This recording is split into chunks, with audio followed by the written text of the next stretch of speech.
All right, morning folks. I don't know, 10ish, 11 Eastern Time, Delaware. This is Jeff from RV Diagnostics. I think it's January 29th, 2024. We're going to talk a little bit about refrigerators, but basically propane systems in themselves, and what we call the igniter slash thermocouple or flame sensor.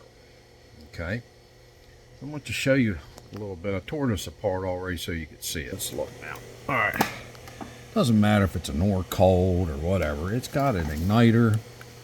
If you look in there, can you see the crud right there? That little bubble. All right, see that little darn? Let me get you set. Hold on, put you on pause. All right, I'm gonna show you. Right, see the little, that's the igniter right there. Right there's the igniter. You see that little crud on there? All right, there you go. Look, I'm going to go inside with a screwdriver. There it was. But, all right, I'm going to pull it out so you can see it even better. Put you on pause. All right, here we go. We got it out. All right. Look at that little clump of crap on there and that buildup. Remember, propane in itself is a very high moisture flammable product.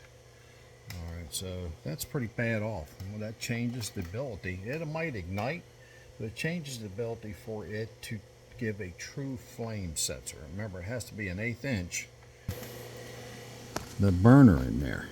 All right, that's called like the old time when you did spark plugs. Like, see them little slots right there? It's got to be an 1/8 inch from that. So it was there originally where that kind of fresh mark is. I'm gonna clean all this up. Basically, you just need a little emery cloth or very, very, very fine sandpaper, or even a green spongy from your kitchen. I wouldn't use it again for that, but I'm gonna clean that off.